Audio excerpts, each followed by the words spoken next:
yang memang sedang kita galakkan, yang itu merupakan salah satu bentuk tanggung jawab pemerintah dan dunia pendidikan, tidak hanya sekedar menciptakan orang yang menjadi pegawai saja, tapi bagaimana menjadi seorang entrepreneur.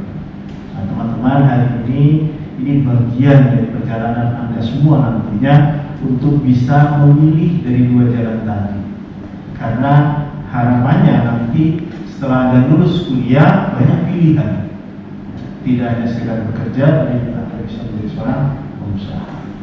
Karena ini sangat penting, momentum ini sangat baik.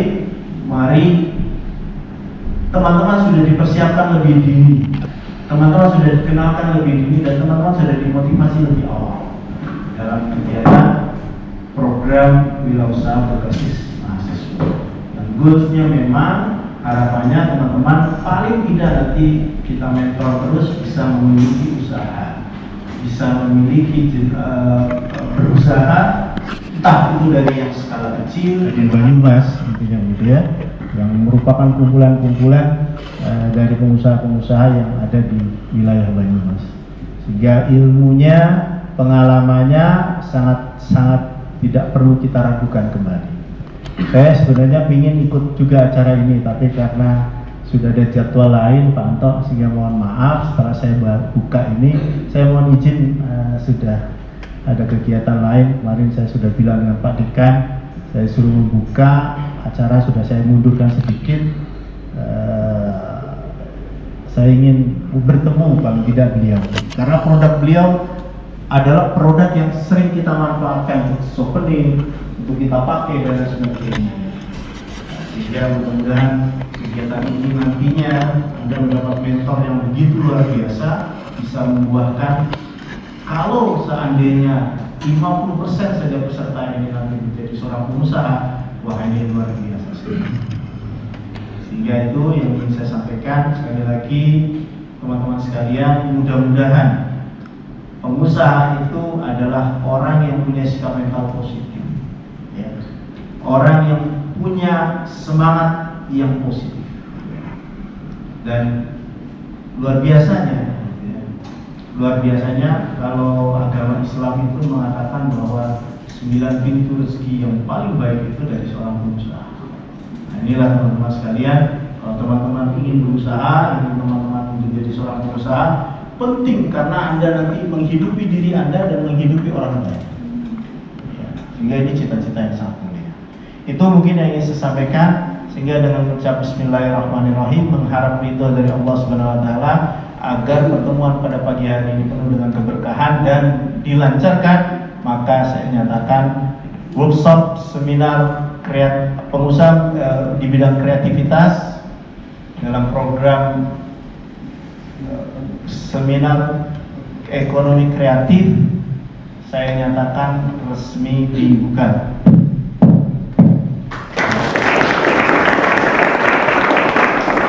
Mudah-mudahan pula teman-teman nanti bisa menjadi pengusaha besar. Akan muncul Pak Anto Jamil berikutnya, intinya gitu ya. Akan muncul lagi pengusaha-pengusaha yang hebat di Banyumas, sehingga wah ini luar biasa.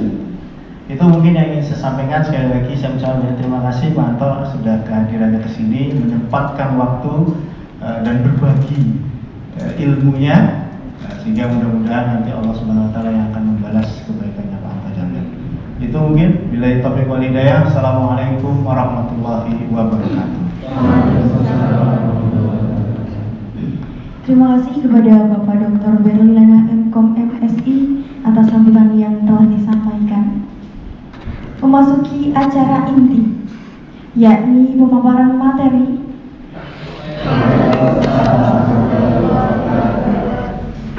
Belum capek, belum capek.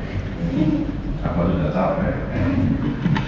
Yang terhormat Dekan, Bapak Dekan Dr. Imam Tajuddin dan para dosen Amikom, tidak saja Ibu karena nggak tahu namanya, dan para adik-adik semua calon penerus generasi berwirausaha ataupun calon pengusaha-pengusaha Indonesia. Allahumma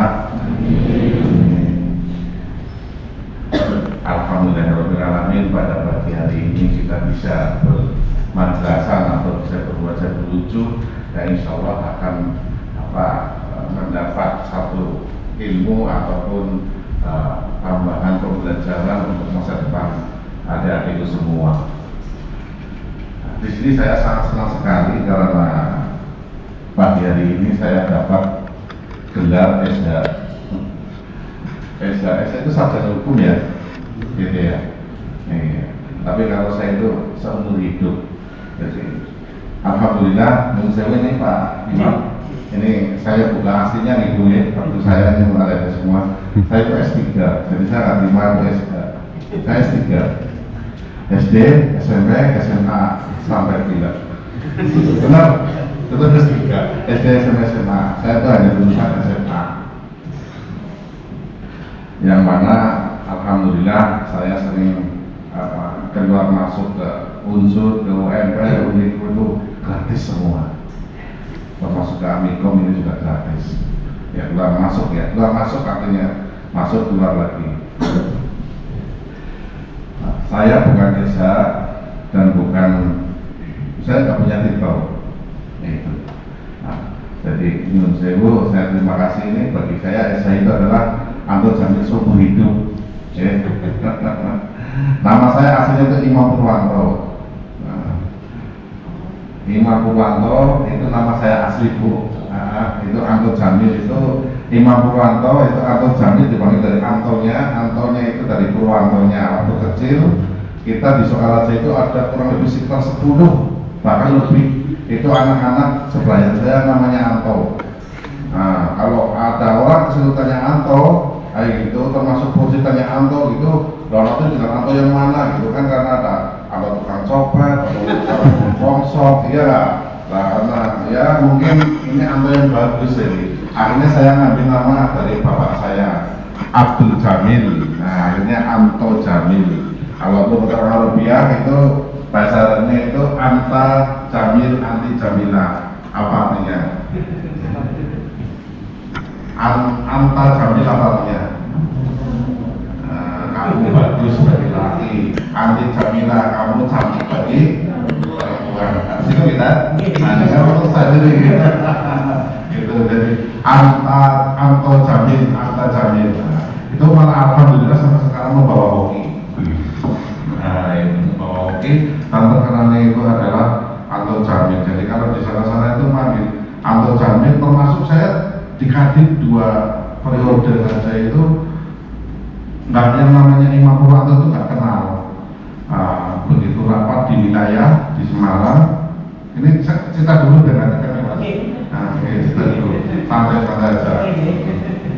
Ini saya undangan dengan Pak Gubernur itu Kadin, begitu kita salaman, Pak Ganjar itu bilang, Anto, ketua Kadinnya belum hadir ya? Ketua Kadinnya belum datang. Kita nggak acara Kadin, Pak Anto Jamil, itu ketua Kadinnya belum datang. Oh ya belum, kayaknya diwakilkan ke saya. Wah ini harus semua Kadin yang datang gitu kan, nggak boleh diwakilkan gitu kan. Terus begitu acara dimulai, terus kita dicetak terus. Ini mana ini Pak Anto ini dari Kabupaten Banyumas. Ini saudara Imam Purwanto belum datang ini gitu kan, ketua Kadin. Akhirnya saya datang, saya menemui beliau, ngasih KTP. Wah, dia tuh ketemu terbang. Loh, Imam Purwanto sampai yang tak gitu kan. Iya, memang kita harus bisa menyamar ya. Kita harus bisa nyamar, tapi nyamar yang produktif ya enggak. Jadi nanti rasanya sama tetangga itu nggak begitu sakit. Di sini saya diundang sebagai narasumber ya, narasumber apa istilahnya begini aja, karena ya, karena saya itu tidak pernah kuliah, justru saya nggak pernah kuliah, tapi kacak rektor mas, yaitu next Pak, dengan wirausaha tentunya Wirausaha itu adalah seseorang yang menciptakan bisnis ataupun usaha baru dengan menanggung sebagian besar resiko. Tetapi nanti di kemudian hari mereka akan pasti namanya wirausaha ya akan merasakan daripada hasil sebagian besar bisnis itu tadi. Artinya kalau misalnya panjenengan mau mulai berusaha itu harus bisa memberikan waktu ataupun ada yang dikorbankan, ya, ada yang dikorbankan. Dalam artian mengambil risiko kan berarti kan berani mengorbankan, ya. Terutama ini di bidang diri sendiri. Yang tadinya tidurnya itu bangunnya siang, karena saya kepingin berusaha, akhirnya bisa harus bagaimana kita dituntut itu untuk bangun lebih pagi, ya. Artinya kan mengorbankan tidur Anda, ya tak? Nah, yang lagi enak-enak tidurnya di bangunan, kebalik ya, enak-enak tidurnya dibangunin ya. Itu sudah satu mengorbankan. Terus belum lagi nanti dalam satu kita melangkah, kita mengeluarkan profit juga, dan itu ini jangan mulai membuka bisnisnya itu belum juga memberikan hasil. Artinya sebelum kita memberi hasil ya itu yang namanya spekulasi. Terus apalagi nanti kalau misalnya sudah mulai bawaan saya pakai saya itu aja, itu sini juga saya. Terus begitu sini ya sudahlah, katakanlah kan di hadisnya ada bila mana kamu bersedekah berikanlah yang apa yang kamu paling suka ya lah. Loh kejadiannya daripada berjadi berjoloro ya jadi senang berjoloro mas, gitu kan. Kalau karena begitu pergi sama itu terus nggak ada yang awal sih kayak gitu. Terus akhirnya jangan terpaksa saya kasih ke teman saya, begitu ya teman saya terus kamu ngasih uang saya berapa gitu. Mengasihkan uang dalam saya transfer, saya kasih nomor rekening ditransfer. Begitu ditransfer saya kasih BPKB, istri kedua saya dinaikin pergi Harry Davidson. Nah, saya punya 3 mas, nggak ada nanti nggak sama ya, saya punya 3. Di antara itu 1, bintangnya kok itu yang ditawarin gitu, maksudnya yang 2 itu nggak mau bukan yang ini gitu. Karena itu saya jalan kenapa nggak? Selama itu ini silakan ini belajar di lapangan guys. Nanti ketemunya kan pasti orang-orang seperti saya, kayak gitu. Nanti kalau misalnya mau tanya jawab, yang bisa saya jawab, yang tidak bisa yang nanti bayar saya. Nanti saya jawab sambil makan soto di rumah.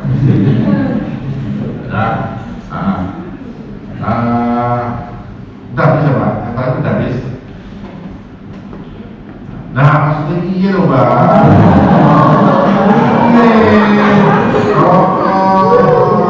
Iya loh, ya lah. Nikmati proses sampai sukses. Iya, ini maksud saya gitu, ya lah. Umur malam dulu itu loh, ya maksud itu sih ya. Baru 11 jam ya. Itu ini semata-mata untuk memacu adik-adik semua biar menjadi lebih sukses menciptakan butoro atau jamil dan apa yang berbasis ya agamis baik dari Islam maupun dari non Islam, yang satunya tentunya yang beriman lah, pengusaha yang beriman. Nah itu jadi saya tutur kata sampai lebih belajar menghadapi pitutur saya, pitutur yang menarik tentunya, tapi ya insya Allah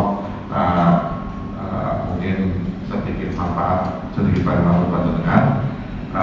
Ini saya ada kata yang kurang berkenan mungkin saya mohon maaf yang sebesar-besarnya kalau itu pertanyaan dari saya, kalau yang baik itu terkait dari Allah sendiri, dan saya mohon maaf yang sebesar-besarnya. Assalamualaikum warahmatullahi wabarakatuh.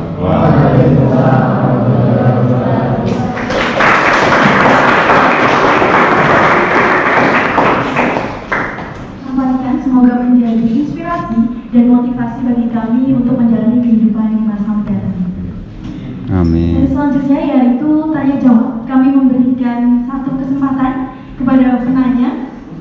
Silakan bagi teman-teman, barangkali ada yang mau bertanya kepada narasumber kami. Silakan untuk angkat tangan dan memperkenalkan diri.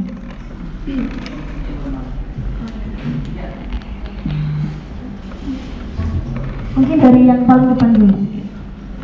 Yo, kalau salah.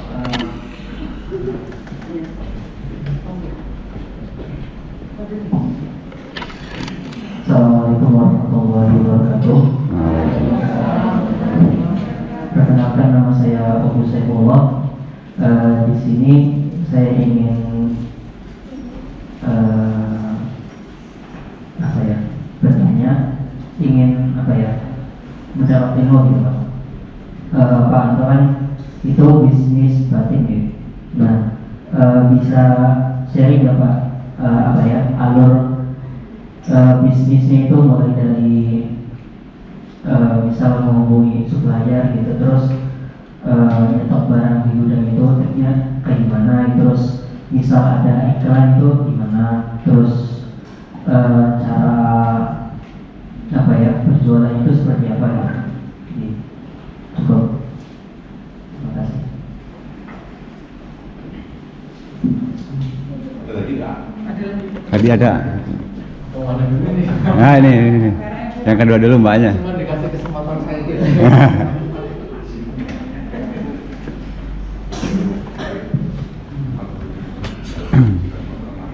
Assalamualaikum warahmatullahi wabarakatuh.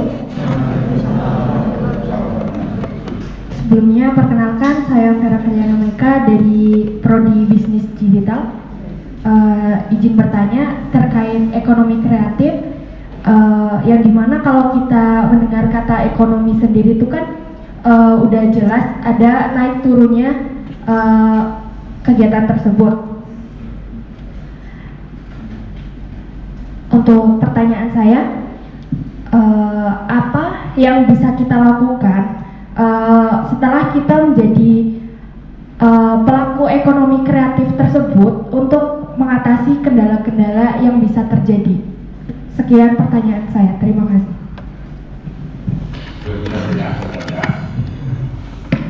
Ya, dari Mas Saifullah ya. Ya, Mas Saifullah itu bagaimana caranya menjadi pengusaha sukses itu ya intinya ya. Nah, proses bisnisnya ya. Nah, proses ambilnya menjadi pengusaha sukses itu ya. Jadi gini Mas, untuk menjadi untuk proses bisnisnya itu kita mulai dari istilahnya yaitu kepercayaan itu ya, dalam artian saya itu waktu itu ngambil kain itu 1 minggu itu 100 meter, tapi setiap minggu beli terus cash.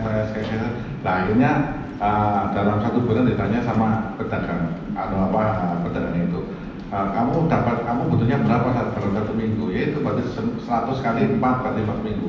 Udah, kamu besok nggak usah kesini, tak kirim aja. Begitu dikirim kebutuhan untuk 1 bulan.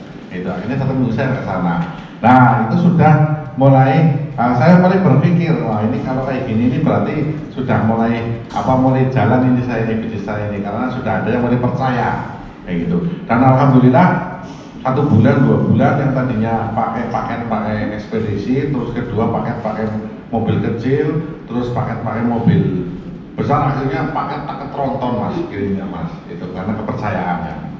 Nah terus untuk untuk seperti itu tadi pembagian prosesnya gitu ya, secara tidak langsung kalau kita semakin besar gitu kan otomatis kita butuh bagian gudang, bagian pemasaran gitu kan, terus bagian manajemen gitu. Nah itu sangat dibutuhkan sekali itu dengan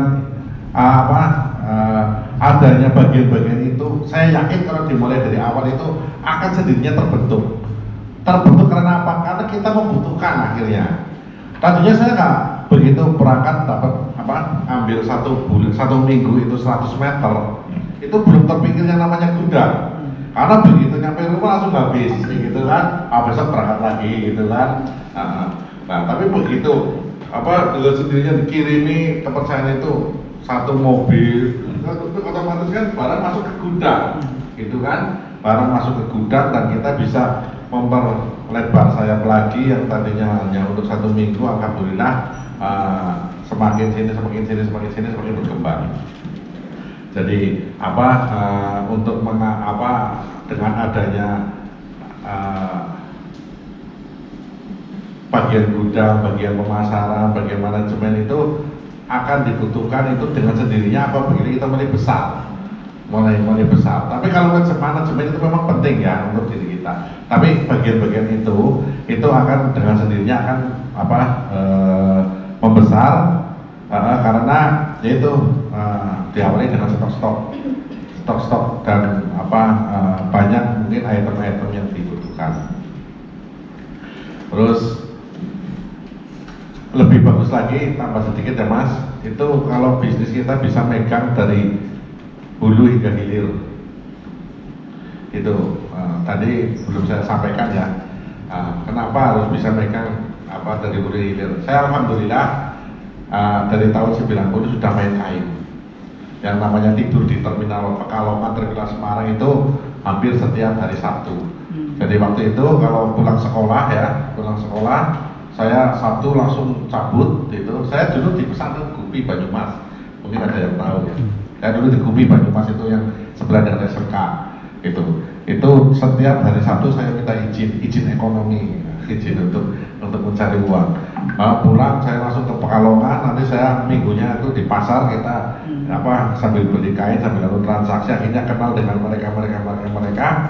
Alhamdulillah itu dengan kepercayaan itulah saya menjadi besar, itu terutama alhamdulillah di pasar Pekalongan dan di pasar Johar Semarang. Dalam artian saya dapat kepercayaan daripada mereka. Terus setelah kita menjadi besar, alhamdulillah itu tadi dengan relasi itu kita kenal dengan yang punya pabrik. Dengan punya pabrik akhirnya kita bisa bikin kain di pabrik sendiri, gitu kan. Akhirnya kita bisa istilahnya langsung BO kain ke pabrik. Nah nanti kita pasarkan, di samping kita memasarkan batik, kita juga memasarkan kain-kain sebelum menjadi batik. Itu kayak kain-kain yang istilahnya kayak katun, beberapa kain katun. Dan alhamdulillah saya juga ada tempat di Pekalongan. Jadi yang dulunya saya dulu ambil kepada orang tuanya mereka, sekarang mereka malah pada ambil ke saya, gitu. Terus kita sebagian saya jual, sebagian saya untuk produksi batik. Yang notabene itu 90% pekerjaan di Sokaraja saya mainkan untuk bikin batik, kayak gitu. Karena biar tidak ada kecemburuan sosial. Nah, setelah itu setelah jadi kita kumpulin, kita pasarkan. Nah artinya kita bisa memegang hulu hingga hilir, kayak gitu. Jadi panjenengan kalau mau ke Sokaraja mau perlengkapan batiknya, kita jual perlengkapan batik. Pokoknya palu gada, apa yang belum kita berada, itu ya Mas. Jadi dengan prosesnya pemasaran, terus prosesnya ya pemasaran jelas ya, dengan manajemen, dengan gudang untuk mengatasinya itu sendirinya akan terbentuk, dan tentunya selalu ada pengawasan dari kita Mas, gitu. Karena kemarin juga kita yang kecolongan itu dari gudang sama manajemen itu kecolongan saya di situ. Terus itu jelas Mas? Iya, terus Pak. Itu ya. Terus banyak tadi apa? Oh iya, cara mengatasi juga kendala kalau saya gampang lah, gitu ya. Makanya nanti kalau dengan sukses itu saya bicara ada usaha cuma satu, usahanya jangan cuma satu Mas, buka usaha lainnya. Maksudnya, nanti di saat usaha satu itu lagi deklang, nanti bisa subsidi dari usaha yang lainnya. Nah, ini mungkin ya proporsional ya, tapi mungkin tahu ya, itu yang di Kepasen kopi KPK atau enggak? Nah, itu punya saya Mbak, betul kan? Nah, kalau beli antri ya, nah, Kabupaten Banyumas ya, kalau beli antri kan ya, itu ya nggak? Itu nanti sebelahnya mau dibikin, itu kan KPK, kopi pinggir kali, itu sebelahnya Kafe Selayu, insya Allah nanti September buka. Nah, itu untuk KPK besok, ini lagi meliput luasan, itu ke timur itu kan lagi pembangunan, ya itu lagi pembangunan ke timur. Nah, baru tahu kan? Nah itu kita juga jadi apa? Untuk mengatasi semua itu tentunya Mbak, kalau usaha kita lagi apa katakanlah pahit ya, lagi jenuh itu memang menyakitkan sekali, itu menyakitkan sekali. Nah, daripada kita terus bermain dengan hati kayak gitu ya, mending kalau seandainya baru usaha itu ya, satu usaha itu ya kita perbanyak doa saja, perbanyak pada Allah. Sebenarnya itu dulu saya juga begitu. Itu saya tuh ini usaha kedua, ini saya balik itu usaha kedua, jujur balik itu usaha kedua. Usaha pertama satu lukisan, jadi kan kalau di wisuda itu kan ada gambar-gambar prabuku ya, itu modal siapa? Bayi atau Jamil datang maka gudang saya sana untuk melihat sana bikin itu. Saya itu dulu dulu sampai sekarang itu masih usaha pertama saya itu yang dari orang tua. Terus yang kedua batik, ketiga properti, keempat bla bla bla bla bla ya. Jadi tentunya kalau mendapatkan kejenuhan atau mendapatkan kepahitan ya, kita harus lebih sikap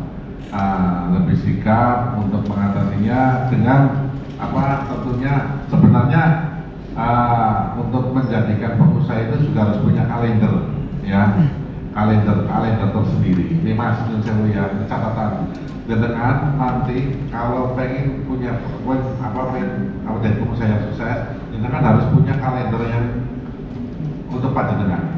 Contoh ini kalau ini kan bulan Muharram ya, ini contoh ini bulan Muharram itu kan tingkat perekonomian itu kan sangat jenuh sekali, sepi gimana?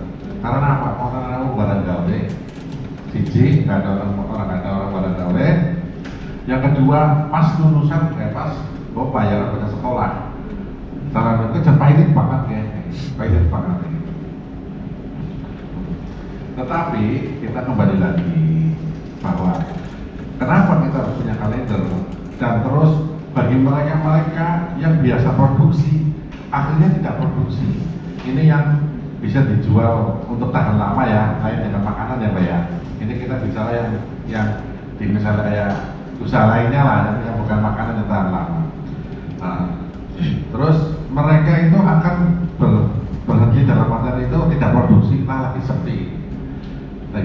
Ini kita bicara yang produknya produk lama ya, seperti batik, terus bikin usaha mebel, usaha pokoknya usaha yang kuat tahan lama lah, kayak bikin lilin usaha apa lainnya.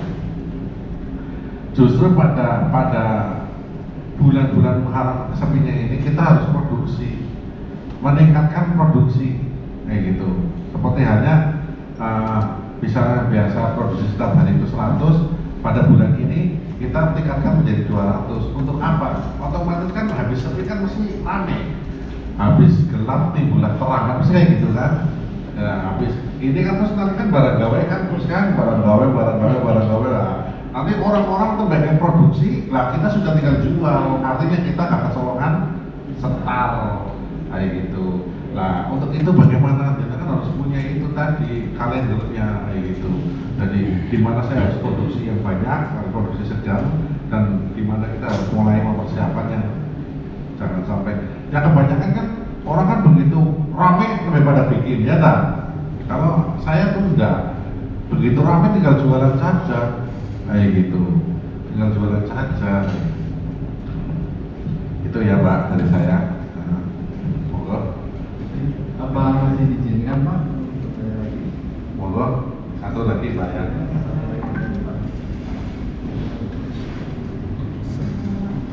Assalamualaikum warahmatullahi wabarakatuh. Perkenalkan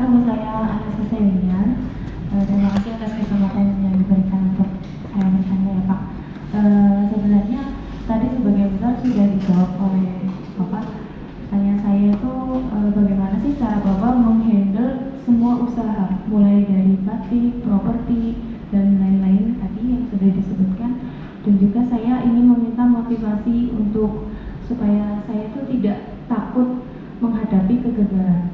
Seperti itu, Pak. Terima kasih. Assalamualaikum warahmatullahi wabarakatuh. Menghadapi kegagalan, tidak takut menghadapi kegagalan ya, karena pengusaha itu perkembangan kegagalan ya, oke, betul sekali. Untuk menghandle semuanya, ya satu yang jelas, kita harus punya rasa terpercaya kepada orang. Tapi bukan berarti kita percaya terus segalanya kita percayakan ke kita. Ya seperti yang baru saya terjadi sama saya kayak gitu kan. Jadi dengan misalnya bagian si A untuk percaya, tapi kita justru lebih ada pendekatan persuasif. Dalam artian suatu saat mereka undang dengan sendirinya, bagian manajemen kita undang, terus katakanlah kita bisa diskusi berdua, kira-kira kekurangannya apa, terus untuk menggunakan ini dengan karyawan itu apa tantangannya kira-kira kurang. Nah, nanti kan dia akan bercerita. Biasanya kalau yang ini saya dulu sudah menghadapi ya, yang benar dan tidak benar. Kalau yang menghadapi benar itu akan santui dan mereka itu akan mengajunya ke depan. Tapi kalau yang nggak beres itu ya, dia itu selalu itu gugup dan kalau orang itu selalu itu meninggikan dirinya kayak gitu. Kenapa kok Pak tahu? Nah, setelah saya itu bagian-bagian itu, saya ambil salah satu daripada anak buah justru yang mereka benci, yang mereka tidak senangi.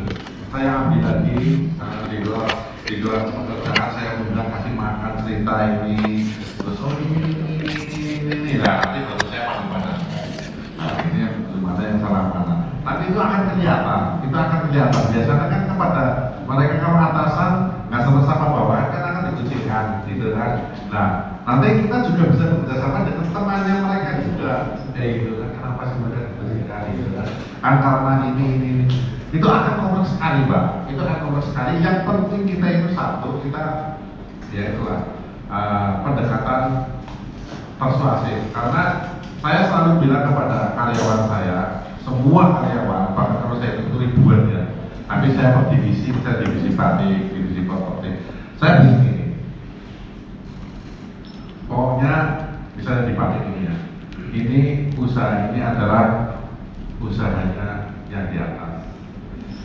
Allah menunjuk saya sebagai manajer, saya menunjuk panjenengan itu semua sebagai teman rekan untuk mencari uang. Jadi kalau misalnya Anda tidak jujur, berarti Anda tidak jujur dengan yang di atas juga. Itu kan tadi sudah bilang, hasil saya kan penting untuk semua usaha, Pak. Iya, untuk semua usaha. Untuk semua usaha saya potong 50% itu masukin itu semua ke pesantren. Gitu. Sementara dan telah menciptakan 12 buku karya yang banyak dipublish oleh berbagai media. Baik, langsung saja beliau akan menyampaikan materi mengenai Create Ideal Business kepada Bapak Dr. Engineering Imam Tahyudin MM. Kami persilahkan.